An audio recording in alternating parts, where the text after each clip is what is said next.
that. Hey, Khan, Shalom, Shalom, Israel, Shalom to the 12 Shazi. Yasha Ali, give of course, all of them going praise.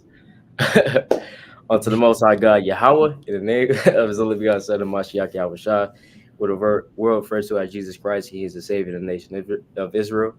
Shabbat Shalom to the 12, his brother Yasha Ali. Brother Gat. Brothers, all right. Khan, come back, y'all. Yet another video to the Spirit by Yahweh by Shema Mashiach Yahweh Shah. All right, and like I said, Shabbat Shalom to the 12 that's observing it Friday, sundown to Saturday, sundown. Another day of praying, another day of reading, exhortation, and congregating with like-minded individuals that are in the truth. So all praise to the Most High. As you can see, we've been doing a series of First Peter. Well, we didn't start at the first chapter. We did actually start at the fifth chapter, but we're going to continue in the fifth chapter and just keep breaking it down. In the previous live, we only got through verse 4 or verses 1 through 4. So we will kick it off from verse 5 through the Spirit. So let's go to Shalom, Shabbat Shalom, Barzia, right through the Spirit. Shalom, right? So we will definitely get into it through the Spirit, right? But before we read First Peter, we're going to go to Acts chapter 13 and verse number 26, right? Acts chapter 13, verse number 26, man, right? And see why we're going into the epistle of Peter. Yeah, Peter, some people might say Peter's not thus saith the Most High. Some people might say Peter, he's just a man. What does he know, man? Right? He's not the Lord. He's not Yahweh Shah. Why aren't you guys going into Matthew 5, man? Why aren't you guys going into the parable of the Good Samaritan? Why are you guys not going into that? Why are you guys not going into the in-depth secrets within Ezekiel, right? And breaking that down. Thus saith the Most High, right? Hey, well, I mean, guess what? Peter, he's an apostle, right? So let's go to Acts chapter 13 and verse 26. This is Acts chapter 13, verse 26, and it reads, Men and brethren, children of the stock of Abraham, and whosoever among you feared Yahweh, to you is the word of this salvation sent.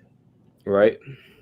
For they that dwell at Jerusalem, and their rulers, because they knew him not, nor yet the voices of the prophets, which are read every Sabbath day, they have fulfilled them in condemning him. Yeah, nor yet the voices of the prophets, which are read every Sabbath day.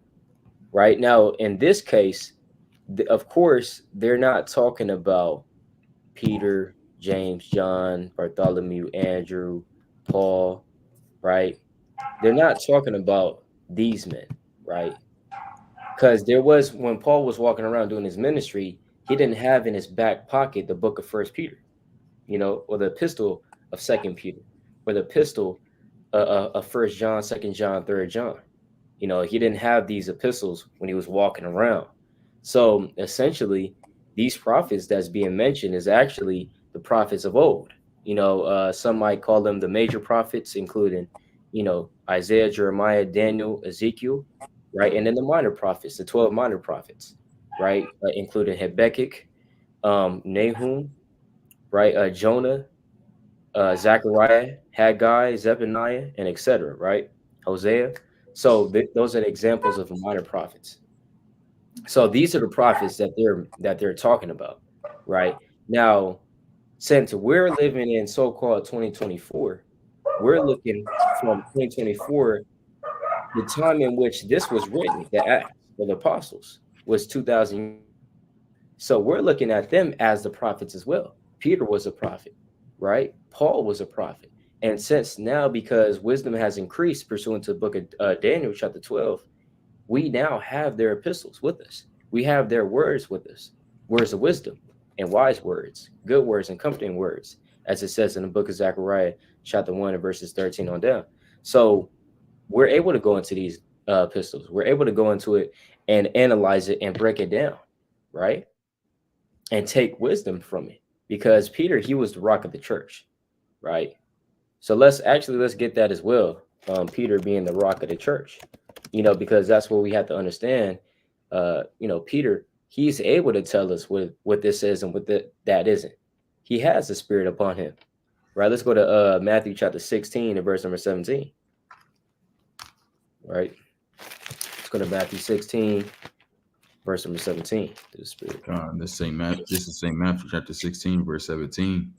And Yahweh shall answer and said unto him, Blessed art thou, Simon Barjona, for flesh and blood have not revealed it unto thee, but my Father which is in heaven. And I Yeah, say, because so like Peter, he already knew in the spirit Yahweh Shah was Hamashiach, meaning he was the anointed one. He was the one. He was the prophet for to come, pursuing in Deuteronomy chapter 18, verse 18. The apostles, they knew that for sure, right? And it wasn't like some man came and broke it down to Peter and said, "Look, Yahweh Shah is a Hamashiach." That's why Yahweh Shah said, "Look, you're special because the Father showed it to you, not flesh and blood." Right? So like you got to God, continue on.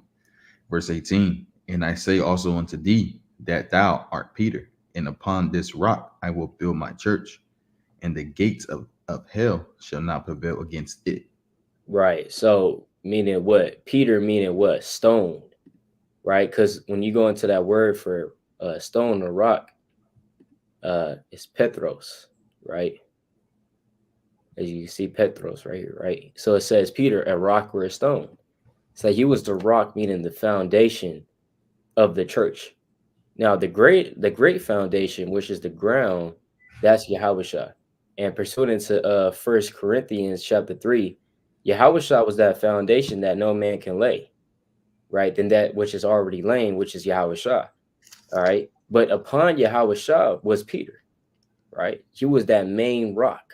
Now Yahweh is the chief cornerstone, but Peter is that second stone that is established for the foundation of the church, right? So it's saying what upon this rock, oh Salakia, upon this rock will I build my church. And no, that's not talking about the Catholic Church. I literally debated like a dude that went to my school like a couple years ago. I was talking to him and he said, I was like, show me Catholicism in the Bible. And he said Matthew 16 verse 18. When I went to it, I just read the precept, right? So where in this precept does it say the Catholic Church? I said, well, that's what it is. So if you let these Catholics tell it, they'll just take one verse out of the Bible and say, yeah, that's talking about us, without no evidence whatsoever. Nah, yeah, that's just believe me. Just shut up and believe me, basically. Right? I'm white and I'm right. Just believe me. It's the Catholic Church. Right? So we understand that to be a lie, but nevertheless, I digress. And upon this rock, I will build my church, and the gates of hell shall not prevail against it. Right. So essentially, Peter was the rock of the church. So it would be foolish for us just to throw away the words of Peter. Peter, you have no idea what you're talking about. Right. I'm gonna just do my own thing. Right. Well, Peter, he was the rock of the church, man. So we want to take an account of what he said through the Spirit. All right. Brothers had a precept on that. God, I got the precept. Kind of like the brother's going into these epistles. Like the brother made go back to the brother made a great point. Yeah, they wasn't walking around with these epistles or these acts or these gospels, but now we could walk around them with it and use them as for learning tool, like the brother was going to. And that's and that's just if you being logically smart, right? So let me get this precept real quick. This is 2 Thessalonians chapter 2 and verse 15. This is, therefore, brethren, stand fast and hold to traditions which ye have been taught, whether by word or our epistle. So it was already going to be declared that we got to take hold of these epistles as well. These epistles are very important because these epistles are literally was like things that we go through on a daily. Like certain these churches was going through certain things that people need to adhere to, right? It could go into lust, adultery, all type of foolishness that people was going through, idolatry that these different churches was going through. So these epistles are here for our learning, just like everything was here for our learning, right? Let me get this other precept real quick. This is First Thessalonians chapter 5, verse 27. It says, I charge you by the Lord that this epistle be read unto all the holy brethren. Right? Mm, Right. So if you're a holy brethren, what's that mean? If you're an Israelite, keeping the law, statutes, commandments, hey, these epistles need to be read to you, right? Like the brother said, hey, it's not just for this time. These are prophets now. These are the prophets of the old as well. Just like Isaiah, Jeremiah, Ezekiel was the prophets of these men in their old times, right? We lucky enough, we got Peter, John, we got added apostles to it, and now we get to learn from as well. So the Most High said, "Hey, put on these spirits, say, hey, read this to all the holy brethren, hmm right? And not just at that time, that time period. Hey, keep reading this to the holy men, or the holy family, or the Israelites, right? Because you got a king. God, that's right. Brother Gad, you had something on that through the spirit? Brothers, you got it. Okay, Con. Hey, all praises. Yeah, so Con, yeah. So yeah, we read these epistles through the spirit. All right. Reading these epistles. So yeah, Con, but yeah, we can get into then First Peter chapter 5 and verse number 5 through the spirit. First Peter 5. First Peter chapter 5, verse 5, and it reads, likewise, ye younger, submit yourselves unto the elder. Yeah, all of you be subject one to another, and be clothed with humility. But Yahweh resisted the proud and give it grace to the humble. Yeah, Con, why does it say ye younger submit yourselves unto the elder? Because typically that's how it should be, right? Even in the time in which you had judges, in the time of Exodus as well, you had the elders, you had the chief priests, you had the priests, you had the elders. Even during the time of Yahweh, he always talks about the hierarchy, right? You had the Pharisees, the scribes, the Sadducees. Well, those are different sects, but in terms of the hierarchy, you had Pharisees, high priests, right? Elders as well. So the elders of the nation typically would lead the nation. And that's why in, for example, Ezekiel chapter 9, when the Most High gathered those angels to judge Jerusalem, they begin at the sanctuary and then were killing the priests and the elders, because they're the ones that essentially are supposed to lead the nation. And so that's why it's saying those that are younger should submit themselves to the elders, right? Let's go to First Timothy chapter 5 and verse 1, right? The classic, right? First Timothy chapter 5 verse 1. Uh, with First Timothy chapter 5, verse 1, it says, rebuke not an elder, but entreat him as a father, and the younger men as brethren. That's right. Rebuke not an elder, but treat him like as a father, and the younger men as brethren. And so that's how the church should be established. Now, of course, you have exceptions. For example, you might have officers over certain camps, captains over certain camps, bishops or deacons over certain camps or congregations, and they may not be the oldest in the camp. There might be elders that might be under them in terms of rank, but that's all ordained of the Most High, right? That's all ordained of the Most High. Because when you go to, for example, Job chapter 32, right? And this whole chapter is good. This whole chapter is fire, right? Because you do have, and we dealt with one actually not too long ago, right? There's a lot of old fools out there, and many might be offended by that saying, man. But that saying's in the Bible, right? Because just because you are more older, right, in terms of your age, in terms of how many years you've been living upon the earth, does not mean that you're automatically wiser than a man that's younger than you, or automatically smarter, wiser, knowledgeable than the man that might be younger than you, right? The Bible actually teaches that there's a spirit in the man, right? So let's go to Job chapter 32 and verse number 4. This is Job chapter 32, verse 4.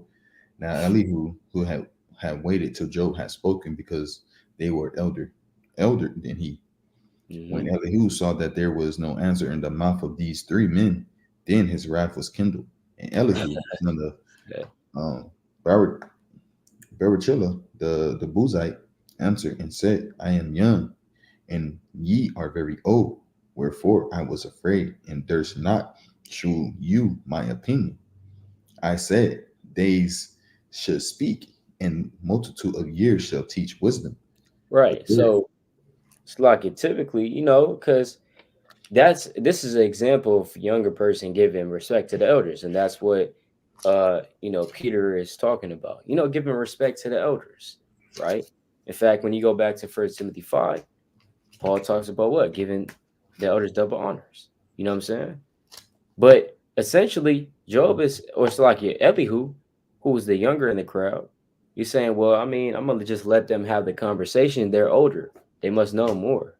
You know what I'm saying? Days should speak. Multitude of years should teach wisdom, right? But in verse 8, he's saying what? verse 8, and it reads, He that getteth wisdom loveth his own soul. He that keepeth understanding shall find good. Talking about it's like verse 8. Oh, so like You verse good? 8. This is Job chapter 32, verse 8. But there is a spirit in man, and the inspiration of the Almighty giveth them understanding. Right. So there's a spirit in man, and the inspiration of the Almighty giving them understanding. When the inspiration literally go like, watch this, right? Watch this, right? Hold on. We finna go into this etymology right here. Inspiration, right? Watch this. So actually, I want the etymology. Actually. Let's get the etymology. Inspiration, immediate influence of God or a God, especially that under which the holy books were written. Inhaling, breathing in, inspiration, right? Inspire, excite, inflame, blow into, breathe upon, right? So basically, what it says was used to mean breath or put life or spirit into the human body, impart reason to a human soul, act of inhaling. So, and as you see right here as well, it's saying inspiration means divine guidance, right? Divine guidance. So, meaning what? The Most High put that spirit upon you. You kind of put the spirit in you, man, to be wise, right? He gave you wisdom because all wisdom comes from the Lord and is with him forever. Sirach 1:1. You know what I'm saying? So that's deep right there through the spirit. What he's saying, inspiration of the Almighty giveth them understanding. So great men are not always wise, neither do the age understand judgment. All right. But that's why you may have certain individuals that may be over certain congregations that may not be the oldest, right? And there might be older people that might be lower than in rank. Not talking about this man is greater than this man. Only the Most High can say that, man. Just because you might be the camp or the leader of the congregation automatically means you're more holier than anybody in the congregation. I'm holier than thou, right? Spirit. Or I'm wiser than thou. So, hey, tie my shoes, brother. You know what I'm saying? Because, hey, guess what? I'm the leader, you're the follower, right? I'm the boss, you're the employee. That's not the type of spirit that you know what I'm saying, we're not coming in, man. Hey, Peter said, look, we gotta walk in humility through the spirit. But yeah, brothers got it. Yeah, kind of. Hey, that's crazy. You know, brothers be acting like that. Yeah, because like the brother Elihu, hey, he was getting into it. He was like, these the wise men in this thing. And Right. mostly, like the brother was going to, most wisdom is literally gonna come from you would think would come from the aged men. Let me get this precept real quick. It's a classic precept, right? In the law, this is Deuteronomy chapter 32. in uh, verse, which I want to start at verse 6. It says, "Do you thus requite the Lord, O foolish people and unwise? Is not he thy father that hath brought thee? He have he not made thee and established thee? Remember the days of old. Consider the years of many generations. Ask thy fathers, and he will shew thee, thy elders, and they will tell thee." Right? So the Lord, the Most High, He had put that in the law to show you that we Yep. don't always have to go to the elders of age men, right? Like my brother, like the brother Jeremiah say, always say, man, it's the difference between an elder and a holy. An elder is a man, a substance, a wisdom, understanding. Right. You know, he can come with a things he gonna say things of renown, right? Not just a aged man, you know, a hoary head, you know, like we say, a man that got gray hair and things like that, or he of age, right? But the Lord always say, hey, go talk to your fathers, go talk to the elder generation, because majority of the time that's where you get your information from. Majority of the time, that's how you're able to maneuver through the world, right? Let me get this other precept. This is Psalms, right? It's a classic precept too. Um, Psalm chapter 119 and 99. Right? It says, "I have more understanding than all my teachers, for thy testimonies are my meditation." Right? So literally everybody that's older than you should teach you the way to go and not to go. They tell you the things that you should do and shouldn't do.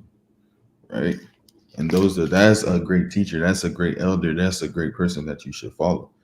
You know, like the brother's going to, is certain men that may be older that not what not that's not capable to be a leader in this thing, because they don't have the substance, they don't have the wisdom, knowledge and understanding, or the wherewithal to maneuver through the world as we would think, because he's older, right?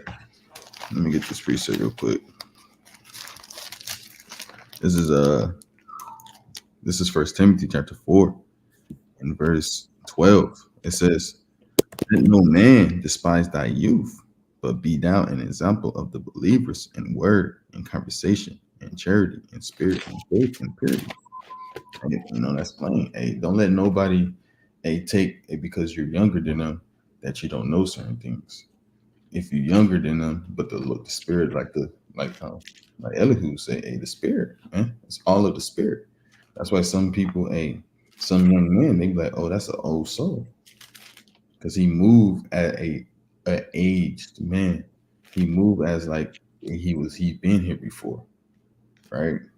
So it's always what we say is it's a give and take, or it's a thin line between. You know, you also don't want to be a fool as well. Don't follow, like what's that site, right? Chapter 4 and verse 27, right?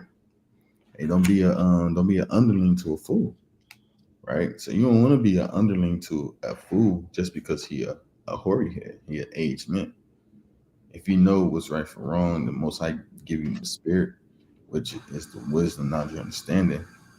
Hey, don't be a fool following that person just because he's a older gentleman, right? But kind, you got a king. I got a precept. Right, right. This is the book of Sirach, chapter 4 and verse 7, and it reads. It says, "Get thyself the love of the congregation." Right, and how do you get yourself the love of a congregation? Right, you submit yourself.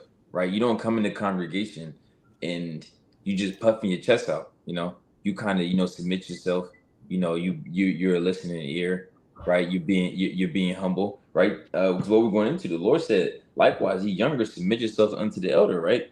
And it says, and bow thy head to a great man. And those are the great men, right? Those that have been in this truth for 10, 15 plus years. Those are great men. Those are men that have experience. Those are men that have a lot of wisdom, right? They've endured all these years in the truth. You know, those are the great men. The Lord said, and bow thy head to a great man. There's certain precepts in the scripture where it says, don't interrupt the elder in his speech. Why? Because those are great men. That's you submitting yourselves. That's you submitting yourselves to the elder.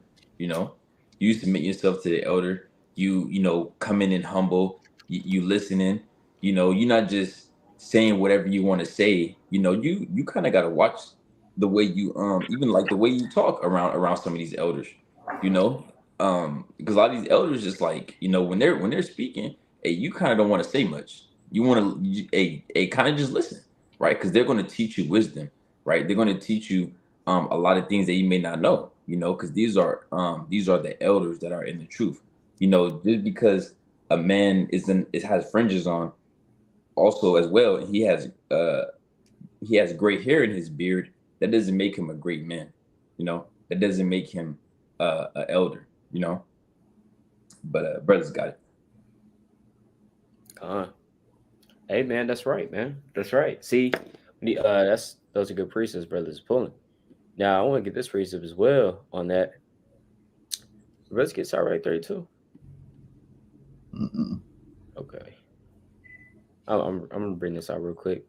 Sirach 32, verse 3, it says, Speak that thou art the elder, for it becometh thee, but with sound judgment and hinder not music.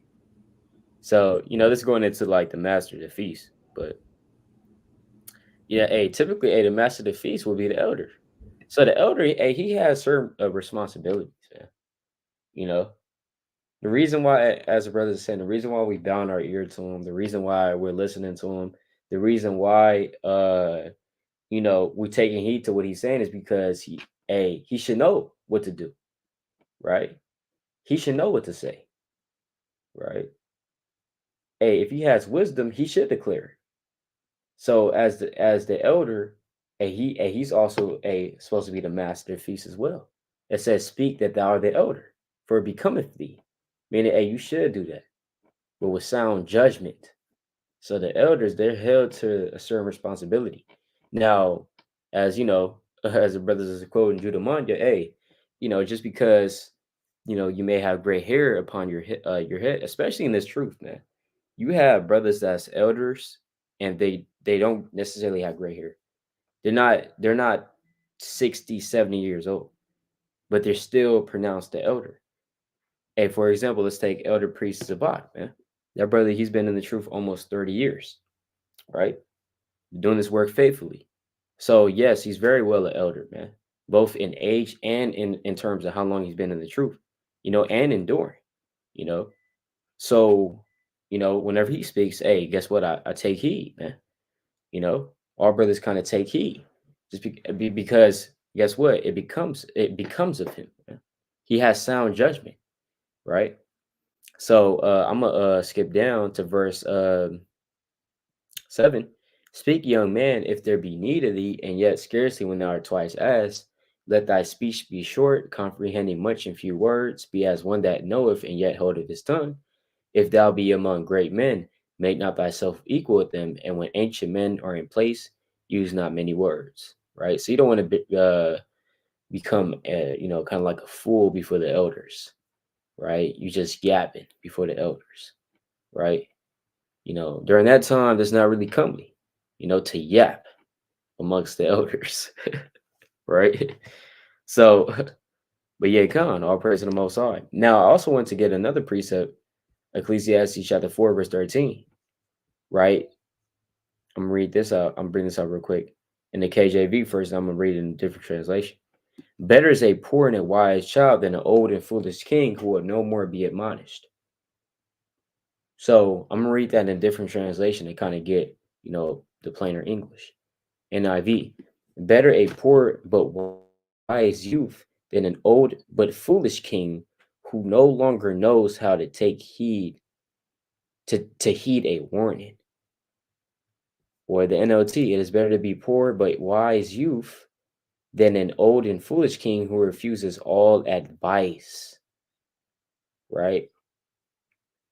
So guess what? You don't want to be like this old and foolish king. Because when you're older, you can't teach an old dog new tricks, man.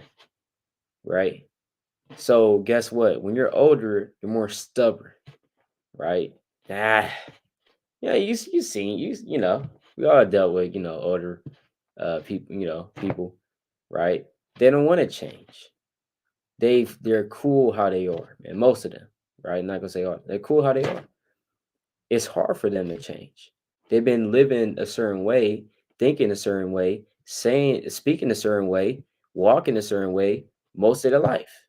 So why are they going to change it now? They're already 60 years old, 50 years old, 70 years old, whatever the case may be. It's hard for them to change rather than a person that's 10, person that's 12, 15, 16, even 20, whatever. You know what I'm saying? So the Lord says better to be a poor but wise youth than to be an old and just foolish king that's just going to refuse all advice because he thinks that he knows everything, man. We're just going to be honest, man. Right? A certain older people, they just think they know everything, right? Hey, last time I checked, they're not Yahweh, right? Nobody's I don't know everything, you know. No brother up here claims to know everything. We're not the Holy Spirit. We're not Yahweh. We're not the Most High. You know, but certain old and foolish kings forget to they forget the words of the Lord, and they forget that in their pride they rule. So the Lord said, "Look, it's better for you to be young and poor, but at least you wise, man." You know what I'm saying? At least you wise and you taking heed to the words of the Lord. See, if you take heed to the words of the Lord, you'll be humble, right? Because the scriptures teach us how to be humble, right? If you really taking heed to the words of the Most High, right, you're gonna be walking humble in heart, man, humble in spirit, right? So let's go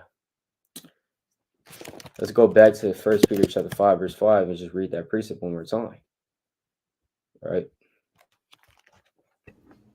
That's First Peter chapter 5:5. Likewise, ye younger, submit yourselves unto the elder.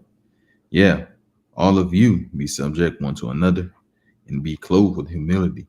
For Yahweh resisteth the proud, and giveth grace to the humble. Con. So it says what? Be clothed with humility, right? Check that terminology that he's using. Be clothed with humility, right? It's like, hold on now. How can I be clothed with humility? Right? Brother's just trying to look up the clothing brand, right? Humility, right? Clothing brand, right? Humility. Hold on. Okay, okay. Humility clothing. Well, I gotta be clothed with humility, right? Humble. Humble culture. Know your worth without proving it. You don't have to prove yourself to anyone. Just be you, and the right person will love you for it. Right? Mm. Where's that in the Bible? Where's that in the Bible? Hey, Just be yourself. So if you're an adulterer, just be yourself. You know what I'm saying? that don't even mean that's not even going with the theme of the shirt, man. I know that's what I'm saying. You saying be humble, but be you. Be who you are. Be who you are. Be you. Come as you Don't are. don't give a damn about what nobody say. That's basically what he's saying. Hey man, that's kind of something like pride to me. That's You all like know? pride to me. That's the total opposite of what the front says. I know, it's crazy, man. Hey, Jake, if you're watching this, right, you gotta change that. Right. Humility is boring. So is this what it's talking about? Right? Be clothed with humility. God made you to keep me humble. Is that what it's talking about? Yeah. Or is it talking about Kendrick? Right? Be humble, man. Everybody forgot about that song, man. Right? Y'all are too busy talking about Kendrick's new music. What about his old music, man? Right? Is this what it's talking about? Kendrick Lamar, be humble. Right? Through the spirit. You know what I'm saying? It's not what it's talking about. All right. Be clothed with humility. This is poetic talk right here that Peter is going into. Be clothed with humility is going into uh basically he's showing you how the Hebrews talk. All right, because our people, they talk with metaphors and similitudes. That's how the Lord talked too. So when he's saying be clothed with humility, he's saying like treat humility or the state of being humble. Actually, let's just define humility before we go on. So humility means a modest or low view of one's own importance, humbleness. So being humble, right? Being meek, right? The lack of pride, the modesty, right? The humbleness, because men could be modest too. Modest just means humble, for real, right? That's really what it boils down to. Because when you think of modest, you might think of sisters in dresses and head wraps. I mean, that's one form of modesty, but men could be modest as well, right? And guess what? They're not boasting of their work. They're not trying to put themselves above others, right? They're not looking on their own things, but on everybody else's things, as it says in Philippians. Let's actually get that precept through the Spirit, right? So that the apostles, they always taught humility because they themselves were humble, right? Let's go to Philippians 2 and verse number 1. This Philippians chapter 2 and verse 1. If there be therefore any consolation in the Mashiach, if any comfort of love, if any fellowship of the Spirit, if any vows and mercy, fulfill ye my joy, that ye be like-minded, having the same love, being of one accord, of one mind. Come on, that's right. Go ahead. Let nothing be done through strife or vainglory, but in lowliness of mind, let each esteem other better than themselves. Yeah, go ahead. Let not every man on his own things, but every man also on the things of others. That's being humble, right? Let this, Lowliness. oh, it's like it. Oh, it's like this lowliness of mind, right? Lowliness of mind. What does that mean? Not thinking too highly of yourself, right? When you look at boxers, they're not humble, man. Most of these boxers out here, right? Kind of let their you know, their abilities to fight kind of get to their mind. Man. They just think they're just the top guy on the earth now because they're training every day. Guess what? You might be able to fight, man. Yeah. You know what I'm saying? Knockout artist, man. Hey, for example, Tank. Hey, you got to give it to him. You know what I'm saying? But that doesn't mean that you can walk in pride, right? We know what the scripture says about pride. We know what the scripture says about he that exalts himself, right? We know we know what it says. Brothers can bring that out. You know what I'm saying? But hey, guess what? It never ends well with prideful men. It never ends well with prideful women. You know what I'm saying? So hey, gotta learn these precepts, man, through the Spirit, right? And in Philippians chapter 2, when you keep reading on down, Paul really goes into deeply how we should be humble. He goes into how the fact that Yahweh Shah made him, he humbled himself, right? And it's like it says, he humbled himself and became obedient unto death, even a death of the cross. It's like he killed him. I mean, not saying he killed himself, but he humbled himself and he made himself obedient to death, right? So he allowed himself to be killed by our people so that we can get salvation and life. That's humility. That's the very good example of humility. Brothers got it. God, you got it, King.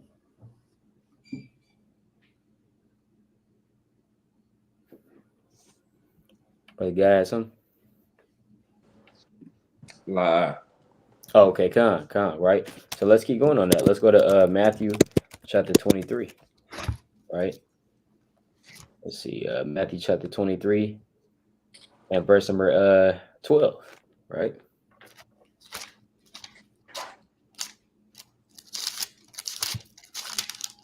Let's say Matthew chapter 23 and verse 12, and it reads, "And whosoever shall exalt himself shall be abased, and he that shall humble himself shall be exalted." God, that's right. If you exalt yourself, you're going to be abased. What's America famous for? Exalting themselves. America always does that, right? I mean, let's look up what's the Marines slogan, right? What is it? Let's see. It's gonna pop up. Yeah. Let's put their slogan in it. Let's put Marine slogan. Yeah, kind of. Few. See that? Proud. Yeah. Hey man, everybody's seen the commercials, man, right? Everybody has seen the commercials. Actually, let me pull one up. Might as well. Edification sake, man. You know, is that off to watch that? See that? Let's see here. So I was gonna say, hey, I keep going off for watching commercials on the Sabbath, right? No, it's like, see that? Oh, Slakia. I didn't even know brothers was putting stuff in the chat, right? Yeah, from the brother Barzia, Sirach 8 and verse 9, miss not the discourse of the elders, for they also learned of their fathers, and of them thou shalt learn understanding, and to give answer as need requires. Yeah, that's a good precept right there. Verse 6, this honor not a man in his old age, for even some of us wax old. And that's how you know Bon Sirach was old when he wrote that, right? Because he's like, hey, I'm old too, man. You know what I'm saying? So we shouldn't, hey, don't dishonor a man in his own age. Hey, he even said, look, when your father, right, loses the ability to kind of operate by himself, he said, look, don't forsake him, man. You know? So I mean, that's what Sirach also said as well, But yeah, all praise to the Most High, right? Right. So like Shabbat Shalom, right? And he said, what goes up must come down. Yeah, exactly, man. So yeah, let me pull this up real quick. Good spirit, man. Hold on. Is this it?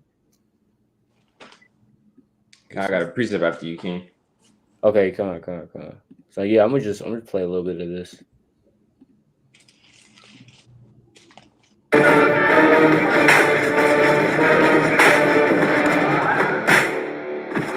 Many will hear the calling. Few will earn the title. United States Marine.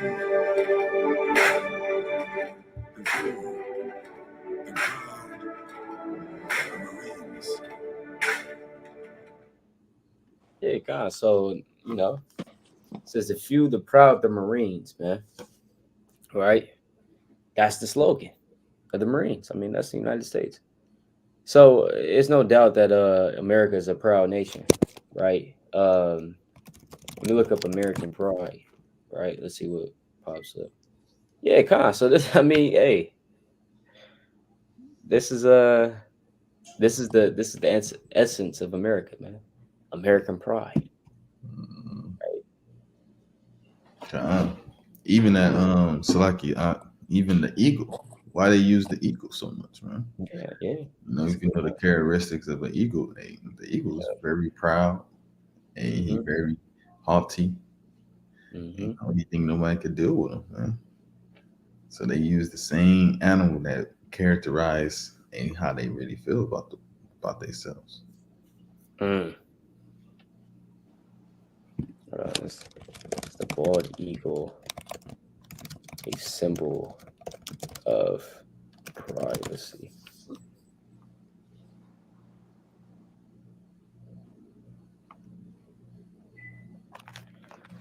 Yeah, Khan, this says the founding fathers made an appropriate choice when they selected the bald eagle as the emblem of the nation. The fierce beauty and the proud independence of this great bird aptly symbolizes the strength and freedom of America. You know? Oh, shoot, it says including the Romans right there. You know? Mm. Mm, the Romans. We know the Romans was proud too, man. Hey, when you watch these shows about the Romans and these movies, it'll show you the pride that the Romans had. It's the same thing as America. They think, oh yeah, no, the empire. Oh, it's an empire, man. Empire can never be can never be broken down. You know what I'm saying? Oh no, that's not gonna happen. And guess what? Where's Rome now? You know what I'm saying? But yeah, Con, you got it. Got you preset. Khan, that's right. That's right. This is the book of Proverbs, chapter 6, and verse 16. And it reads, these 6 things doth Yahweh hate. Yea, 7 are an abomination unto him. A proud look, right? So this is heavy. This is one thing that the Most High hates is a proud look, and that's why we go into what we're going into right now in First Peter 5:5. He says, "Yea, all it's like it says, and be clothed with humility," right? Because that's a beautiful thing to be clothed with humility, right? Yeah. Because if not, no one can tell you what to do, right? You proud, you do what you want.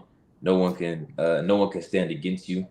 If the Lord said He hates a proud look, you gotta be humble, right? Um, right? Because also what we're going into, the Most High resisted the proud, right? He hates anyone that's proud, right? What are you so proud for, right?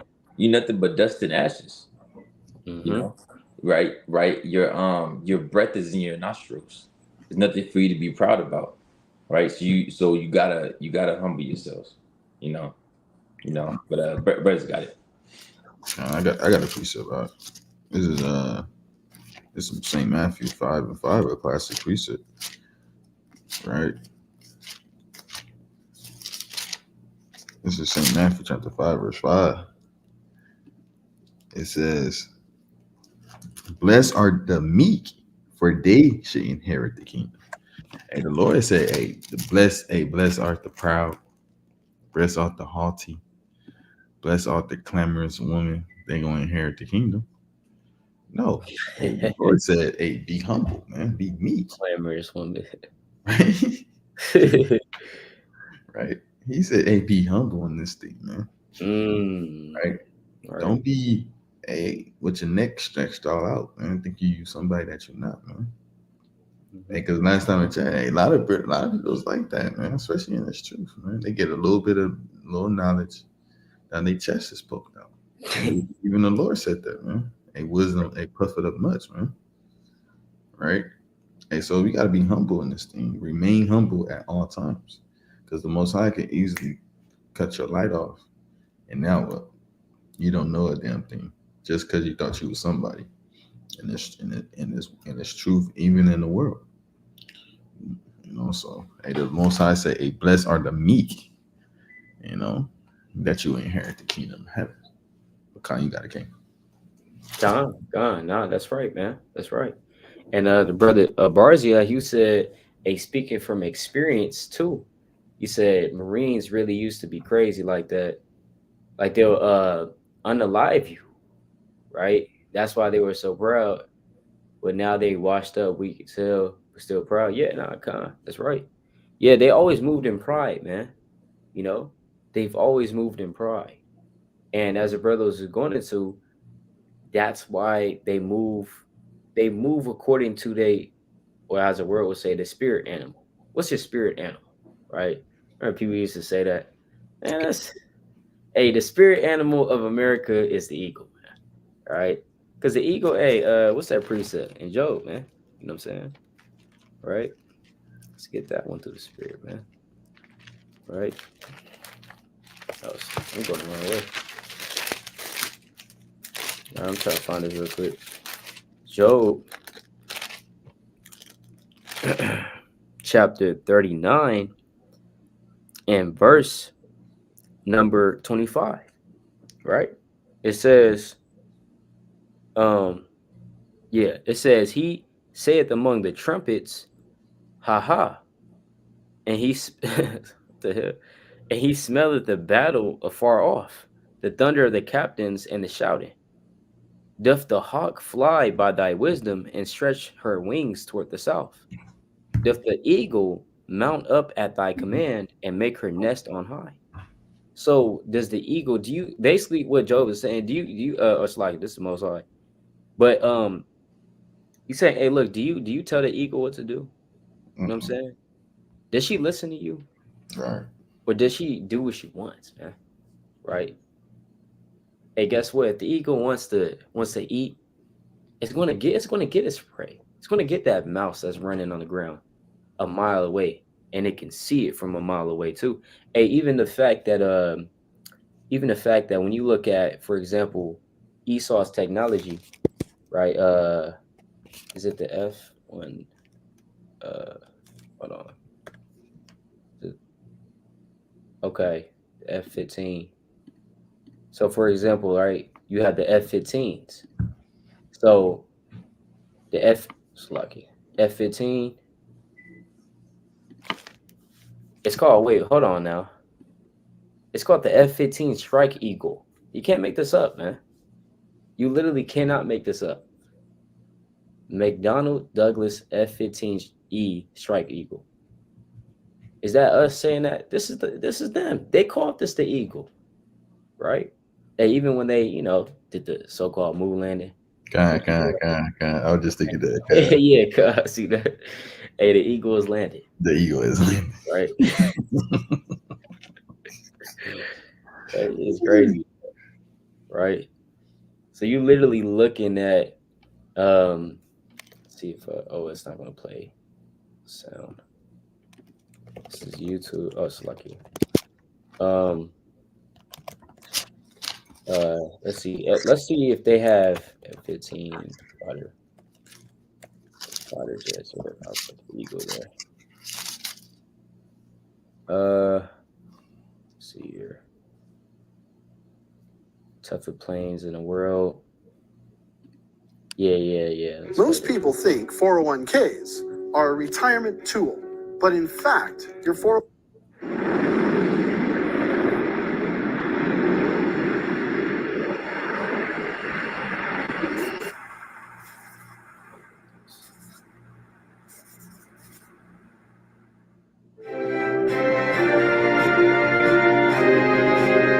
I just want the sound for real.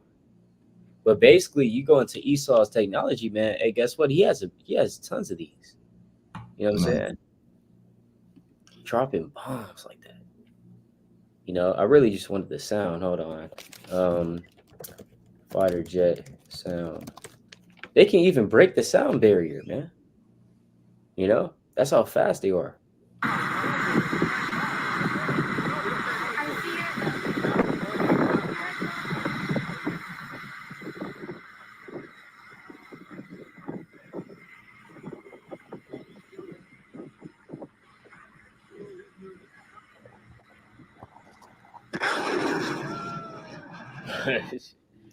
That's crazy.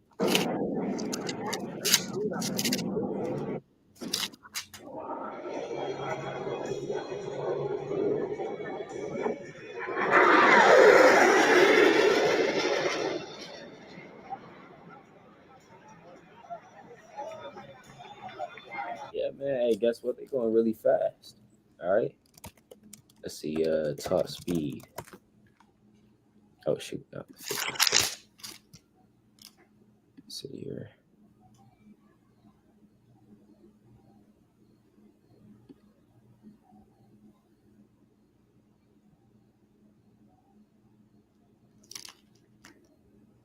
So that's still even operating at 2.5, Mach 2.5. That's between 1,600 to 1,800 miles per hour. I mean, that's still hella fast, man. All right, so they personify essentially the eagle, right? They take upon his spirit, man, in all different aspects. All right, you know what I'm saying? So there's no doubt, right, who this is. Who is the proud in the earth, right? It's no doubt who is the proud in the earth, man. Even going into, we just gotta bring it out real quick, man. Obadiah went in. Yeah,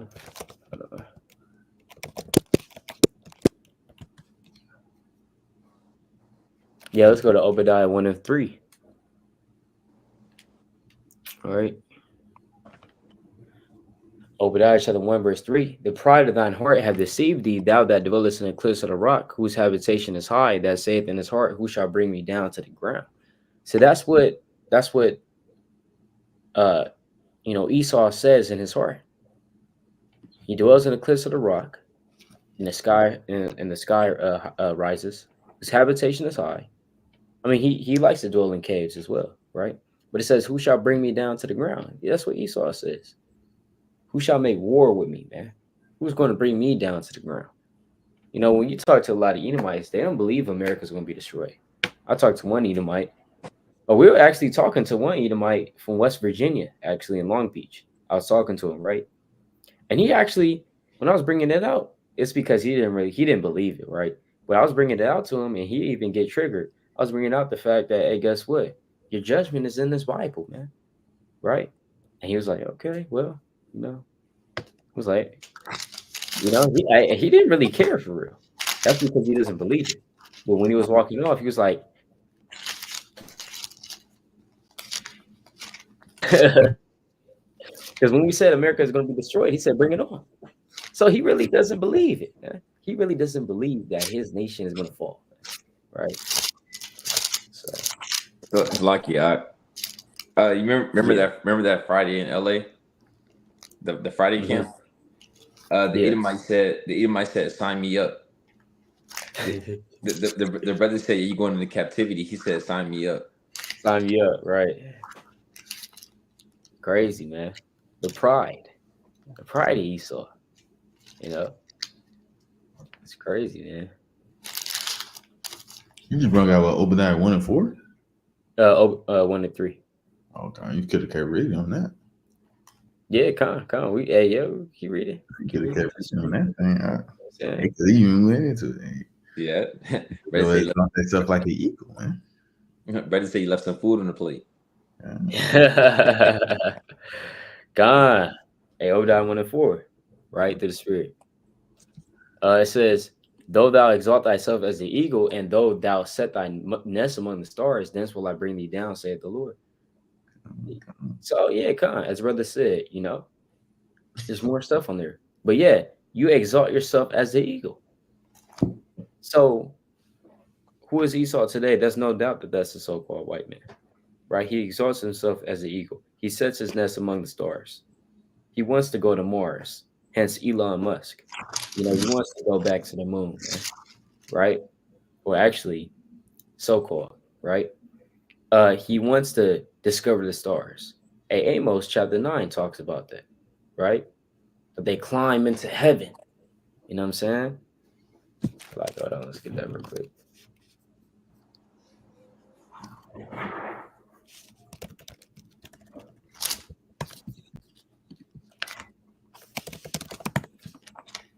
Amos chapter 9. Let's go to Amos 9 and verse number 2, right? It says, though they dig into hell, thence shall mine hand take them. Though they climb up to heaven, thence will I bring them down, right? And though they hide themselves in the top of Carmel, I will search and take them out thence. And though they be hid from my sight in the bottom of the sea, thence will I command the serpent, and he shall bite them. You see that? So though you want to climb up to heaven, that's where the Most High is going to bring you down, man. All right. Yeah, right? But it's got precept on that. Not lie, King. We beat the eagle head to Pope, man. Yeah, I see that. But I was gonna say, even I believe, what is it, Revelations 4, when it's talking about the four beasts. He even said that the beast, and say even the fourth beast is gonna be like unto an eagle. Yeah. It's showing you that it's a reason why, America took on that eagle because it was already prophesied. Yep, that's right. That's right.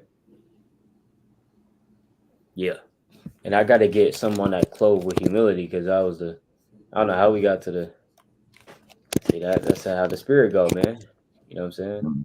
But I got to get originally supposed to get a precept on that clove with humility part. So let's go to Job 22, and this is what I want. Oh no, this is not what I wanted. I want the other one. What's that? Oh, Salakia, Job 29. All right, let's go to Job 29, verse number 14. You can bring that out real quick. This is Job 29:14, and it reads, I put on righteousness, and it clothed me. My judgment was as a robe and a diadem. So he's using that same type of terminology. I put on righteousness and it clothed me. So righteousness can be seen as actual, well, not actual clothing, but as clothing. You know, it could be metaphorically seen, symbolically seen as clothing in the Bible. So you put on righteousness and it clothes you. Your judgment or his judgment was as a robe and a diadem. You see that? So it's poetic language, but it's showing you, essentially the spiritualness behind righteousness, how it can be likened onto a piece of clothing, right? Because when you the garment of the Most High really covers you for real. You know, it covers you in the cold world, this cold world that we're in, right? It's warmth to you, it's clothing to you. You know what I'm saying? Let's go to Song of Solomon, chapter 5, verse number 3. Right? Let's get that one real quick as well. There's another one too. This is Song of Solomon, chapter 5, verse 3. Mm-hmm. And it reads, I have put off my coat. How shall I put it on? I have washed my feet. How shall I defile them? Yeah, so when you come into the house, meaning what? The house of the Lord, and you kind of put off your coat. You know, in the wintertime, it might be snowing outside or raining, whatever the case may be. But you have that big old coat in there and you have the heat on in the house. Obviously, you're going to get warm. You take that coat off, man. Right? So what does this coat symbolize? You come into the house of the Lord, you take off your shoes. Why do you take off your shoes? Because that's where all the dirt is. You might have stepped in some dog poo by accident, right? Stepping on the sidewalk, you got piss on it, right? Stepping in the streets, whatever the case may be. It's just a lot of dirtiness on the bottom of your shoe, on your shoe period, right? But especially on the bottom. So you kind of take off your shoes, man. That's what they do in a lot of Eastern cultures. Japan, I don't know about China, maybe, right? I know I'm pretty sure. Well, I don't know what India does, honestly, at this point, because but I know a lot of Eastern tradition, or it's Eastern tradition, that they'll take off their shoes before they enter into the house. It just makes more sense that way. And studies have shown that it's better to to live like that because you're not tracing all that dirt from outside within your house. But essentially it says, I put off my coat, how shall I put it on?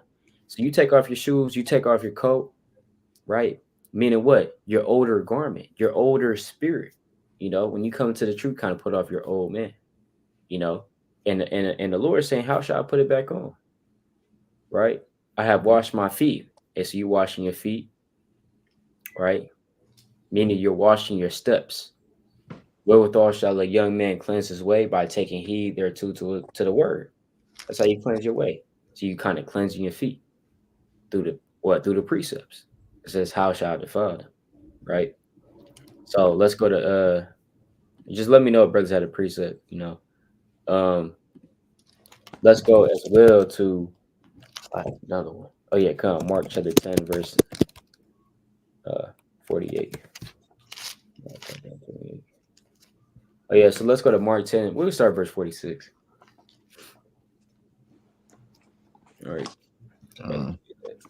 St. Mark chapter 10, verse 46, and it reads, "And they came to Jericho, and as he went out of Jericho with his disciples and a great number of people, blind Bartimaeus, the son of Timaeus, sat by the highway side begging.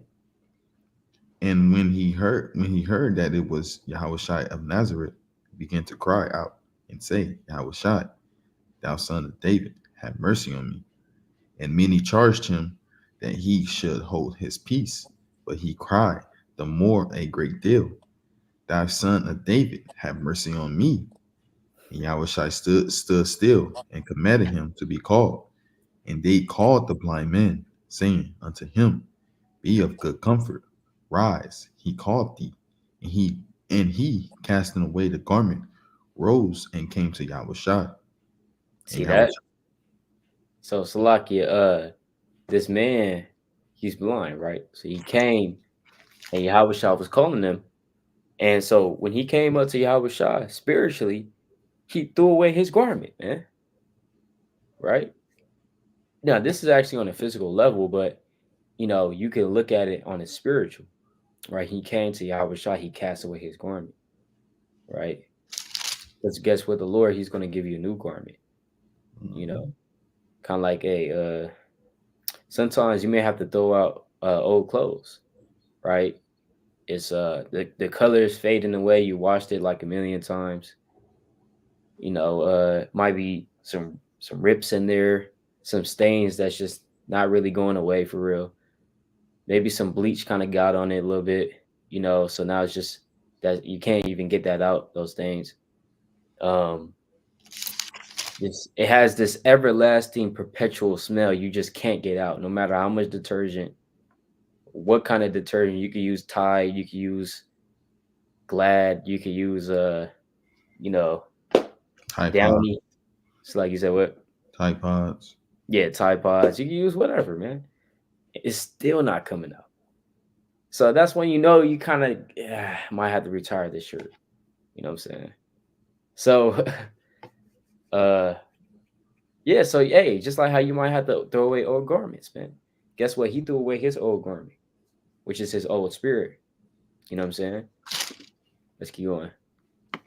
God, continue on. Continue on. It reads, And Yahushua stood still and commanded him to come. It's like it. And Yahushua stood still and commanded him to be called. And they called the blind man, saying unto him, Be of good comfort, rise, he called thee. And he casting away his garment rose and came to Yahushua. And Yahushua answered and said unto him, What wilt thou that I should do unto thee? The blind man said unto him, Lord, that I might receive my sight. And Yahushua said unto him, Go thy way, thy faith hath made thee whole. And immediately he received his sight and following Yahushua in the way. Yep, that's right, man. Right? Thy faith have made thee whole. So he was like, man, I'm done with that spirit, man. Now, the old spirit is going to come back up again. But, essentially, we do our best to throw away that old garment, man. You know what I'm saying? So it's that same thing. You know what I'm saying? That's what it's going into. Let me get this scripture real quick. Proverbs 3, verse 30. Just like your Proverbs 3, 34. Surely he scorneth the scorners, but he giveth grace unto the lowly. And that's where Peter got that saying from, right? He gives grace to the lowly. He gives grace to the humble. So if we want grace, we want mercy, we want to be humble towards one another, right? To the spirit. Because the Most High, he said he hates a proud man. He said, why is earth and ashes proud? Right? Because we're just earth and ashes at the end of the day.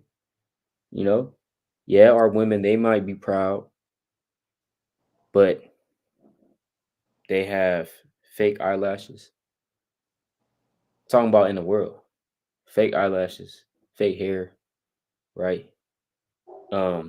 Fake face with the makeup, right? Um, some even fake behind, right? Fake nails, right? I mean, just overall everything. But they're still proud. How does that even work? So we have to get on the women as we get on the men, man. There's a lot of proud men out there. Like as we said, the boxers, right? What else? Hey, certain men in the truth, man. So some might even say they're second to Yahweh, man, right? Most High, Yahweh, and then you, right? Or the fact that you could put in a personal request to the Most High, or it's like it to Yahweh. You can put in a personal request to Yahweh in the kingdom. You know what I'm saying? Now, if brothers don't know who I'm talking about, then. But yeah, the brothers that say that. Brothers that, one brother everybody know about, he said he was the comforter. All right. He was the comforter prophesied about in John chapter 15. Right. So, you know what I'm saying? So there's a lot of pride, man. A lot of pride to the spirit. All right. A lot of pride to the spirit. We already know what happens when people, you know what I'm saying, walk in pride. But yeah, kind of brother just pulling precepts. Your brothers have precept though? If I read these. Oh, you on mute, up. Nah, you got it, King. Okay, go on. Hey, so yeah, 2nd Ezra 15 and 18. Yep. Because of their pride, right? And that's talking about America as well. Yeah, and that's a good precept, Ephesians chapter 4, verse 22, that you put off the new Aslakia, that you put off concerning the former conversation, old man, which is corrupt according to the deceitful lust, right? That you put off, like you're literally taking it off like it's a garment or something. Yeah. Revelation 3 and verse 4, thou hast a few names even in Sardis, which have not defiled their garments, and they shall walk with me in white, for they are worthy. He that overcometh the same shall be clothed in white raiment, and I will not blot out his name out of the book of life, but I'll confess his name before my Father and before his angels. Yeah, and that white garment may not be a literal garment. It's not just a literal garment. The Most High, he kind of give you that white Gucci, you know what I'm saying? Or that white Louis Vuitton, man. Like, right? But he kind of give you that what's that brand? It's the V on the back. You know what I'm saying? They kind of just give you that designer. You know what I'm saying? All white with the meat tree, with the finest silk, and then the fringes for border blue, you know. Nah, man, that's not. Hey, that white garment is not just talking about the garment, it's talking about your spirit as well. Your spirit is going to be proclaimed white and clean, because you're worthy, right? You're not innocent, but you are pure in heart, as it says in the book of Matthew chapter 5. You're defiled in this spirit. Yeah, kind of that guy is, yeah. Brother said that guy is crazy.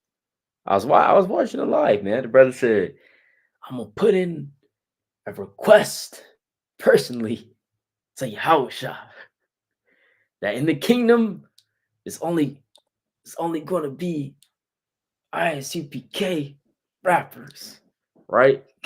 None of these. Hey man. Hey, I was like, all right, brother. You know what I'm saying? All right, brother. Yeah, brothers can say, nah, ICK, they just playing, they're not being for real. But I don't know, man. I don't know. Right? I don't know. I wouldn't even go that far, all right, to say that if I'm joking. You know what I'm saying? But nevertheless, it's always the some brothers got the we the best. Kind of got that DJ Khaled spirit. We the best. You know what I'm saying? Where's that at in the precepts? We the best. I don't know. I don't know where's that precept. Unless you're talking about Deuteronomy 7 verse 4, we the best in terms of the best nation upon the planet, yeah, right? Or we the best, in rapping, music, whatever the case may be, in terms of the talents that the Most High gave us. Okay, kind.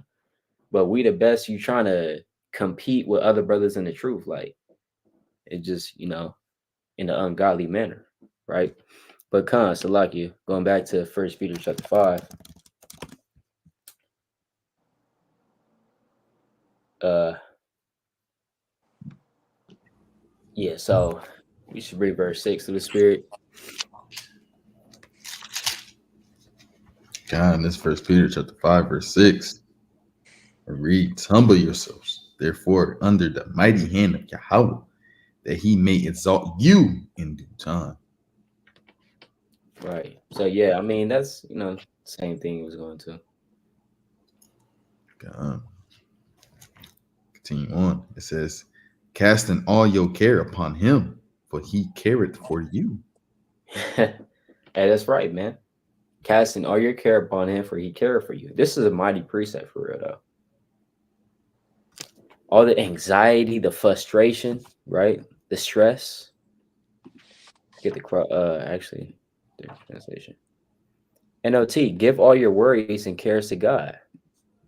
Cast all your anxiety on him because he cares for you. Casting all your anxieties on him. Let's go into this word for care. Care, anxiety, right?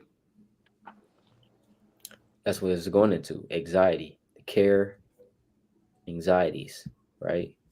So the Most High is, or through the hand of Peter, he's really saying, look, cast all your anxiety on him, man. A feeling of worry, nervousness, or unease, typically about an imminent event or something with an uncertain outcome. So you may not know how to pay rent. You know what I'm saying? I get, in terms of anxiety. You might get anxiety in terms of, passing a test. You might get anxiety about just whatever's going on in your life, man. Anxiety is always going to come. Nervousness, unease, feeling of worry. But essentially, Peter is here to comfort us. He's saying, look, cast your care upon him because he cares for you. Who cares for you? The Most High, right? So, we want to remember that these precepts were written because in the times of which, we're worrying and we're stressing, we may forget about these precepts, So that's the time in which we read these precepts, especially during the time of our stress, the time of our distress, the time of our worries and concerns. You know what I'm saying? Brothers had a precept on that? I got a few precepts down. Uh, And like brother's saying, man, you worrying about like things that's really out of your what's the out of your reach, man. yeah. I never been that brother, man, worry about something that's out of my reach, man. Like it's out of my reach. It's like, what can you do about that, man? It's all Yeah. at this point you gotta be like, okay, it's all of the Lord, right? This is Psalm 62 in verse 8. That's right. It said, trust in him at all times. Yeah. Ye people, pour out your hearts before him. Yahweh is a refuge for us. Salah. Hey, that literally, hey, David, hey, man, he say, hey, trust in him at all times, man. If you're doing the things that you're supposed to do with the Lord, hey, the Lord, you got to trust in him. Be literally keeping the law, statutes, and commandments. Hey, understanding knowledge, wisdom, understanding is trusting in the Lord, man. This comes with it too. You have to trust in the Lord as well, right? It says, pour out your heart before him. Yahweh is a refuge. What is a refuge, man?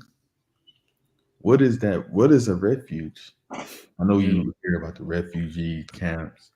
It's a safe haven, man. It's literally a safe haven for people that need comfort, right? Or that needs some type of saving, right?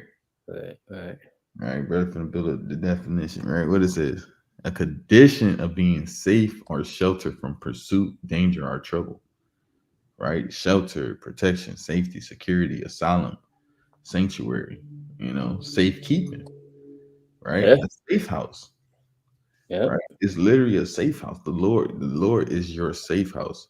And you always got to remember that. Being in this truth, sometimes we tend to forget that.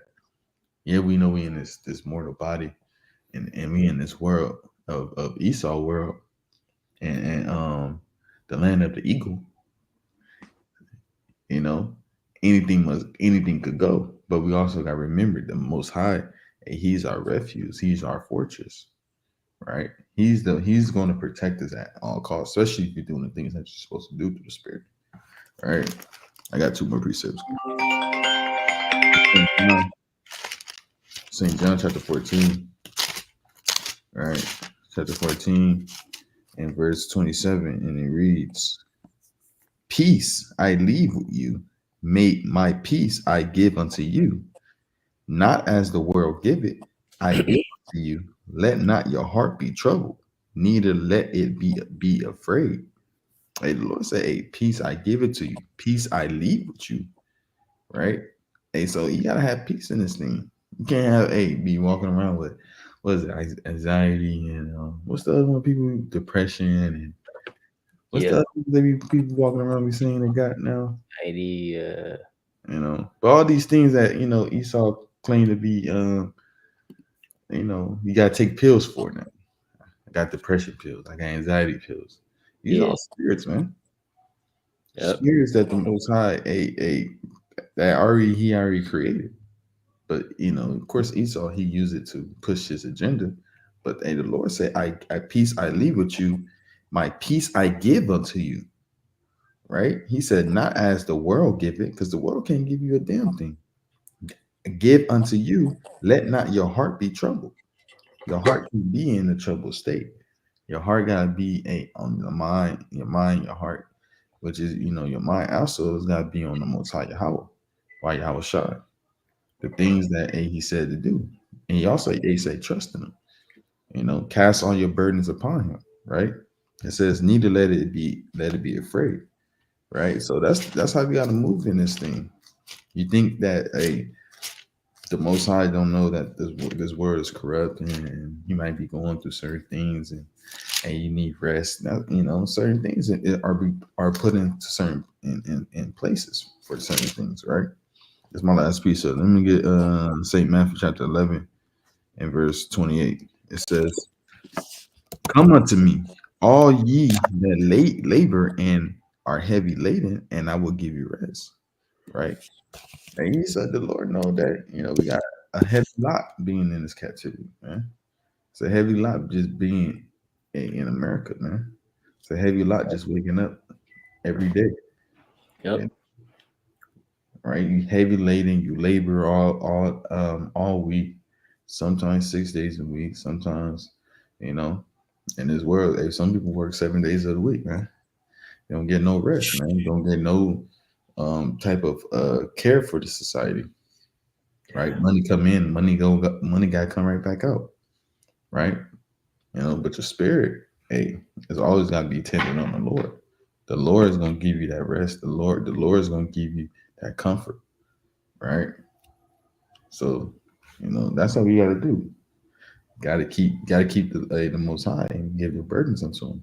Con, you got a king. Mm-hmm. I'm gonna just get two quick precepts real quick on casting all your care upon the Most High, for He cares for you, right? Like the brothers are going into the Most High careth for His people. He careth for those that diligently seek Him, those that fear Him, right? You can't be in this thing just thinking that the Most High don't care about you. That's madness, right? I'm gonna get this precept real quick. It's Book of Psalms, chapter 30 and verse 2. It says, "O Yahweh, my God, I cried unto thee, and thou hast healed me." Right? David said, "I cried unto the Most High, and the Most High healed me." Why? Because the Most High, David knew the Most High cared for him. Right? The Most High heard him. Right? The Most High, if He's hearing you, and He's hearkening unto you, that means He cares for you. Right? Almost like your children. Right? You care for your children. If they ask for something, you're gonna give it. Right? It says, "Oh Yahweh, thou hast brought up my soul from the grave. thou hast kept me alive, that I should not go down to the pit. And that's the Most High caring. That's the Most High showing caring, showing love. David casted his care upon David casted his all that stuff that the brothers bringing out. He put all that towards the Most High. He didn't put it through. He didn't put it to pills like the brothers going into. Or I was thinking of even ADHD.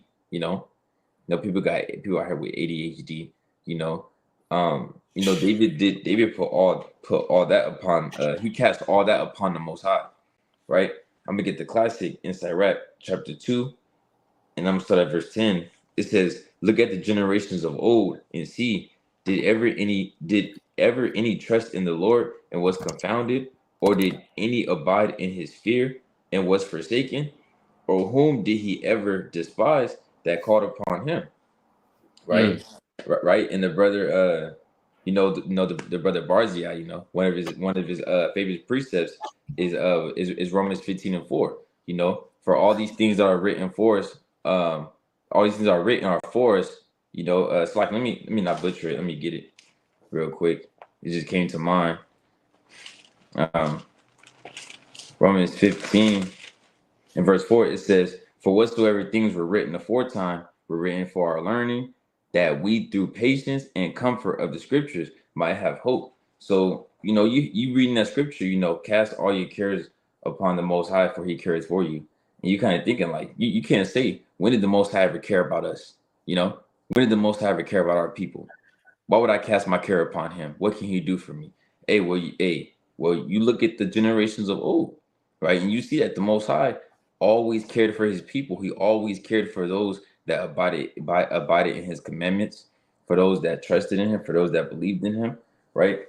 I want to keep going real quick. It says, "For the Lord is full of compassion and mercy, long suffering and very pitiful, and forgiveth sins and saveth in time of affliction."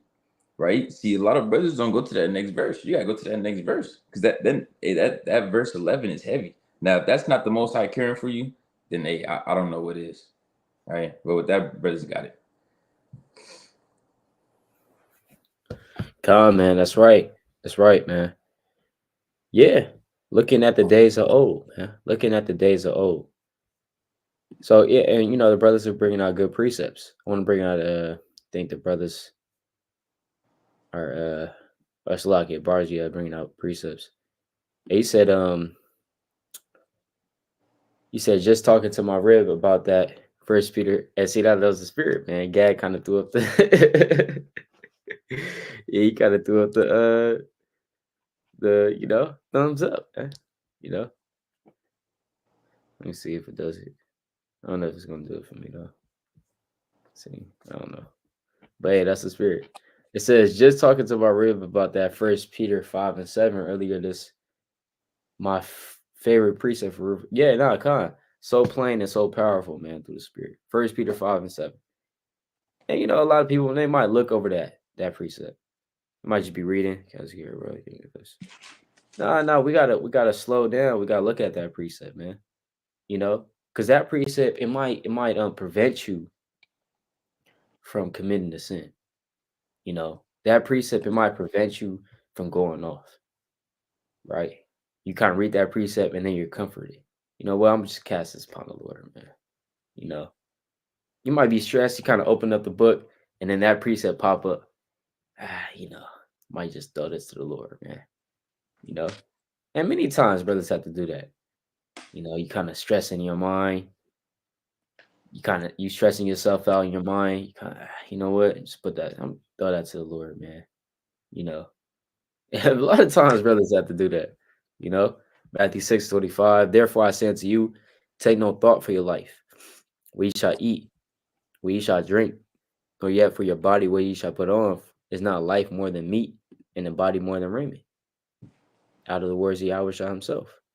He said, take no thought, man. Meaning, don't stress about it. That's what he's saying.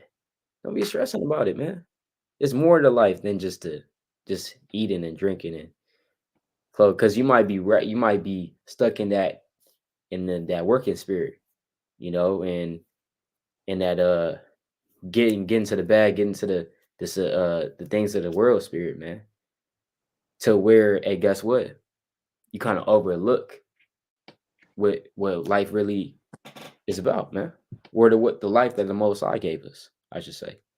Let's go to Isaiah 26:3. The brother pulled, thou shalt keep him in perfect peace whose mind is stayed on thee because he trusteth in thee. That's a mighty precept as well. I meditated on that one for a good long time as well. That's a mighty one. Peace I give, John 14:27. Peace I leave with you, my peace I give unto you. Not as the world giveth, give I unto you. Let not your heart be troubled, neither let it be afraid. Yeah. So Yahweh he gives us peace. You know, I kind of did a video on that not too long ago. But Yahweh he does give you peace. We're not getting peace in this world, man. How are you getting peace in this world? Can a Jake explain that to me? Well, you know, go to work, go back home, watch football, watch Super Bowl, you See know. that? So you mean to tell me that's peace? Watching the Super Bowl, right? On Sunday, where you got your chips at Walmart, who run that? Esau. You got your damn soda at Walmart, who run that? Esau. And you got your Pepsi, who run that? Esau, right? Hey, the money that you're spending to get these things, got that from Esau. How is this peace, man? Right? You're watching the Super Bowl while your people are getting killed innocently. How's that peace? You know? So hey, it's crazy. Now does the world give eye unto you, man? The Lord, he the only one that gives us peace. You know what I'm saying? So yeah, that's right, man. You know, and brother bringing out good points, man, through the spirit. So Salaki, I want to bring out a quick precept on that. Proverbs chapter 12 and verse number 24. Oh, Salaki, 25. Heaviness in the heart of man maketh it stoop, but a good word maketh it glad. What does it mean, heaviness in the heart of man? Right? Does that mean like high blood pressure? You know? Or it's like your heart kind of beating. It's like, damn, what's that? Or you might feel that sharp pain in your chest, right? Is that what it's talking about? Nah, this heaviness, it's not talking about your weight. It's talking about stress or anxiety, right? It says anxiety, anxious care, or care, you know, carefulness, sorrow, anxiety, right? Even when you look at a different translation, it will even translate it to anxiety, right? NLT says worry weighs a person down, but an encouraging word cheers a person up. And what's that encouraging word? The Bible. You ever had a bad day or having a bad day? You kind of read the precepts. You kind of feel better after that, man. You know? Con. Yeah, you kind of feel better, man. It's like all praises. You know what I'm saying? It's an indescribable feeling. A NIV anxiety weighs down the heart, but a kind word cheers it up. And guess what? You can even call a brother, and he may give you kind words. You know what I'm saying?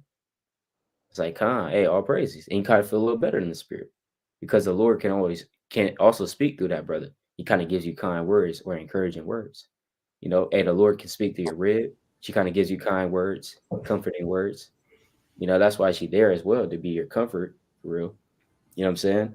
So all these things, these three things, and especially for one, the word of the Most High gives you that kind word that encourages you up. You know, but worry is the opposite of that. Hey, guess what? Guess what anxiety wants you to do? Put away the Bible. Just put it away, right? Put away, stress about it, be in your own world. That's what it wants you to do. Yeah. Just isolate yourself, and you know, don't pray. Don't pray about it, right? Nah, don't pray about it. Don't talk to the Most High about it. Hey, don't read that precept.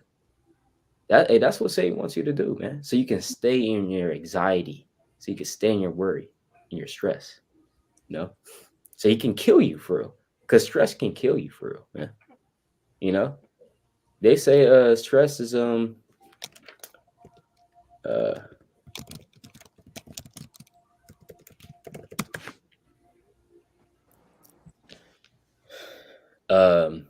Stress itself can't kill you. That's what it's saying.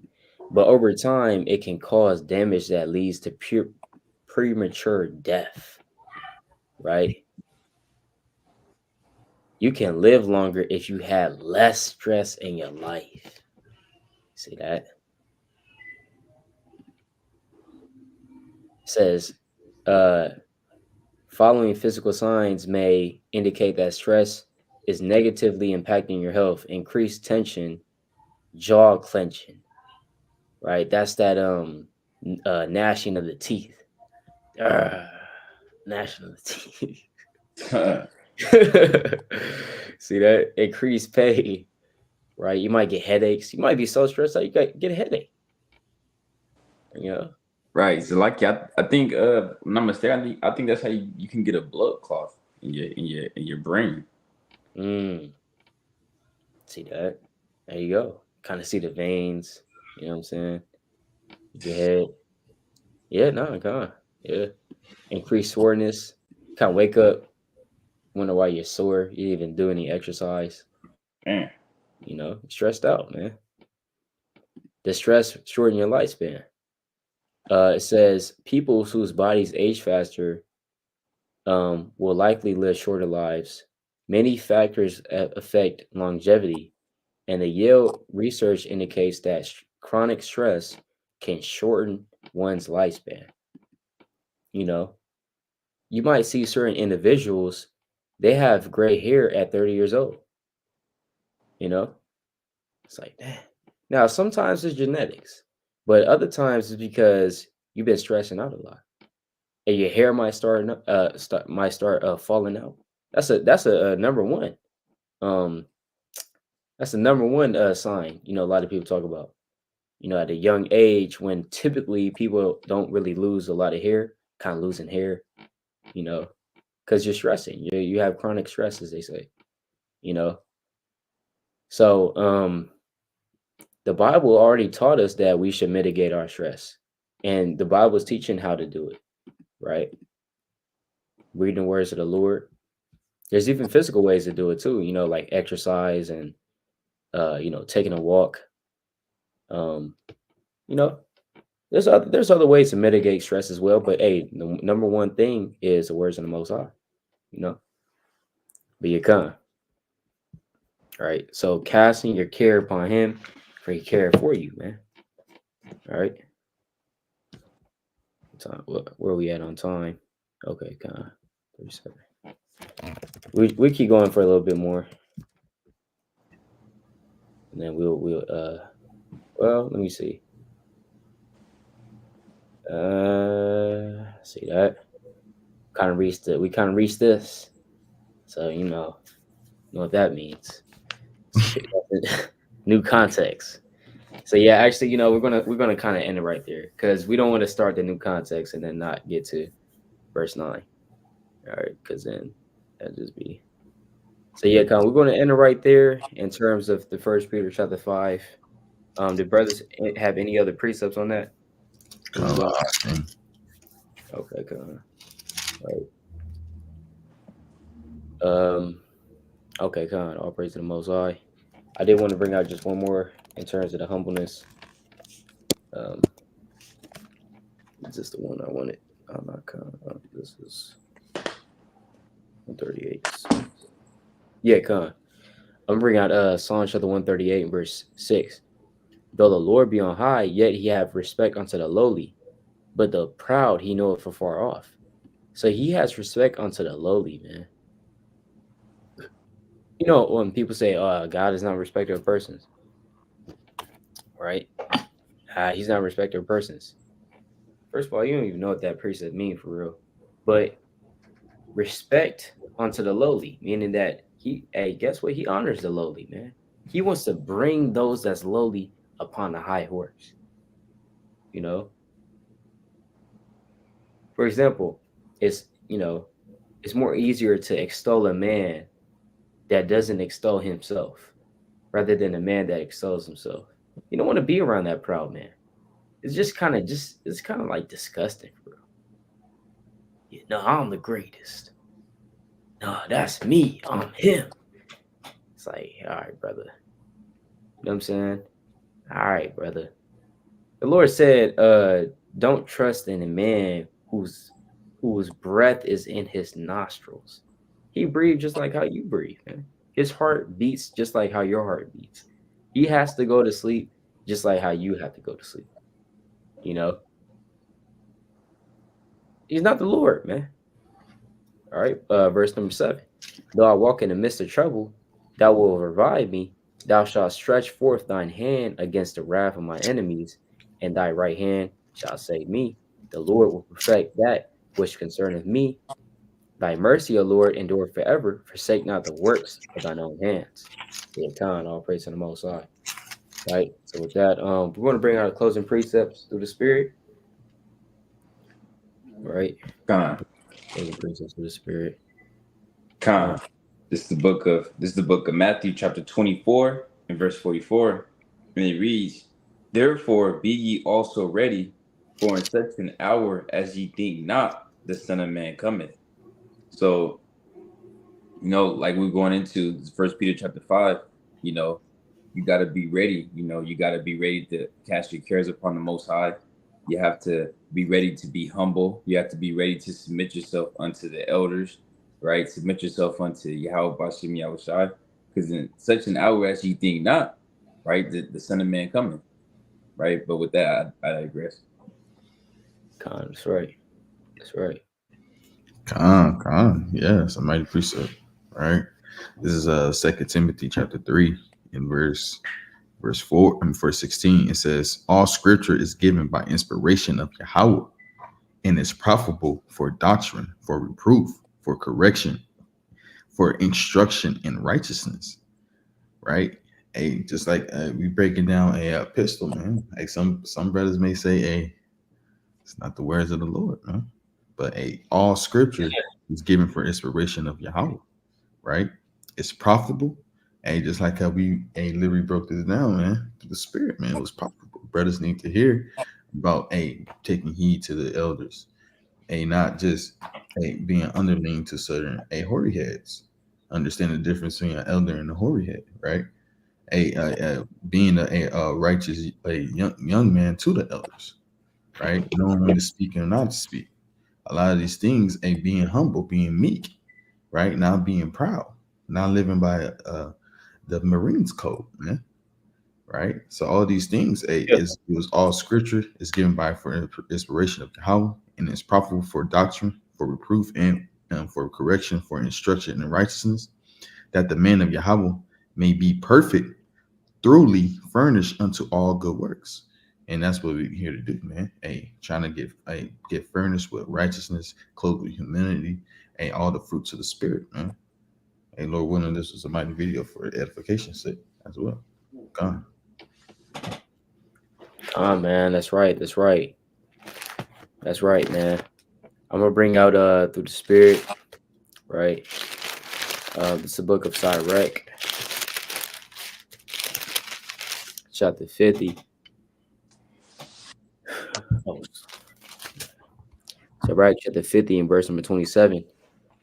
Yahweh Shah, the son of Sirach of Jerusalem, have written in this book the instruction of understanding and knowledge, who out of his heart poured forth wisdom. Blessed is he that shall be exercised in these things, and he that layeth them up in his heart shall become wise. So that's what we want to do. We want to lay up these words in our heart to become wise, man.